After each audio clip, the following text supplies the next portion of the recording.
David Suda, President and CEO of TerraX Minerals, joins me here on the sidelines of the One-to-One conference in New York City. David, welcome to the show. Thank you very much. It's great to be here. Good to have you on the show. Yeah, it's my first time. And thank you for sponsoring the event. I always say thanks to the sponsors because this is what makes it possible for us to be here and provide all this great content for the folks out there. So thank you very much. You guys do a great job. It's not a tough decision to sponsor Kitco. Thank you, David. Let's start by getting your take on the industry right now. As we're speaking, it's a good time. Gold's getting some momentum here, and gold stocks and miners in return. So fingers crossed. Yeah, gold's seeing a bit of a bid, and it's nice to be at a conference like this when gold's getting a bid because we all pat each other on the back and say, oh, things are getting better. But I'm not an economist, and I think we could sit here and wax poetic about all the reasons why the gold price is going to go up. I think that the real opportunity here for those of us who are in this sector and have been challenged by some of the perils of the cycle, that the opportunity for us is in the fact that gold companies, producing gold companies, have actually had a lack of discovery. They haven't spent money on exploration, and I said it earlier today, all the major gold companies in the world can merge with each other until they go blue in the face. They're not going to come up with a discovery that way.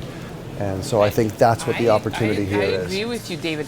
But in the junior mining space, right, that's so strapped for cash right now, how can you go out and explore and spend money to find these new projects? Well, I think we're seeing an uptick. We're seeing generalists come back. It's at conferences like these that I've attended, all year, and I just keep seeing more and more interest. I also think that as we see more interest, those companies that, I'm not criticizing them for not coming up with a discovery. I'm just saying that, they acknowledge themselves that they need to replace reserves, and it's been to them that we as juniors have looked for strategic investments, and I think that soon, as markets improve, there's going to be some more support and maybe some competition for them. Excited to talk about TerraX right now. You are based in Yellowknife in Northwest Territories. We hear so much coming out of the Yukon, but you guys could possibly really put the Northwest Territories on the map here. Absolutely. I think we do put the Northwest Territories on the map. We've managed to secure a piece of land which is really a gold district. It's a true district in both its size, scale, and in the endowment that we have there. It's a high-grade gold district. We've spent 5 years putting this project together in terms of its size and also accumulating data, drilling holes, and now we're at a place where we know where to go to find the gold, to make the discovery, to show that we actually have the extension of these past producing very prolific mines. Do you have any estimates of how much gold you think you're currently sitting on? We have an internal resource that we're quite confident will take us to the next level. We haven't gone public with it because we simply haven't, we're not happy with the fact that we haven't explored this. We wouldn't be taking the value potential for the shareholder anywhere if we put out what we have now. But what we have now makes us very confident that when we do, it's going to be big. There's so much excitement and buzz surrounding this project. So what's the next step? The next step is that we're going to drill, and we haven't in about a year. We took a chance to go up to 30,000 feet and show the market that we're going to be focused. We're not just going all over the property and demonstrating that there's high-grade gold at surface. I think people already know that. And the people who are watching this story closely, the ones who are invested in the story, want to see us deliver a significant discovery, an economic scenario, a mine ultimately, that will be the apple of a major producer's eye. Tell us about navigating the waters of the Northwest Territories. So obviously we know winters can be challenging, can kind of stall production, but tell us about... Funny you say that, actually. It's common that people say the winters are harsh and, can you actually drill there? We prefer to drill in the winter. It's a great time because everything's frozen. There are all-season roads throughout our property.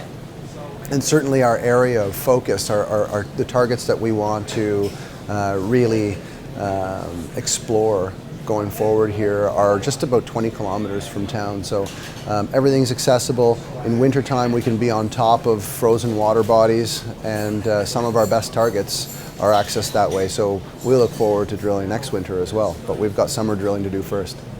And do you feel that the government is receptive to mining? Sure. I mean, this is a territory that gets in the order of $2 billion of revenue from the mining industry. And a good chunk of that comes from the diamond mines. The diamond mines are great operations, but these mines don't have infinite lifespans, and they're certainly getting on in age.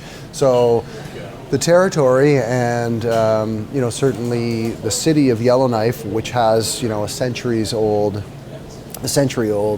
mining history, knows that to have a project that can come in and pick up the slack from some projects that may potentially come offline is a very important thing.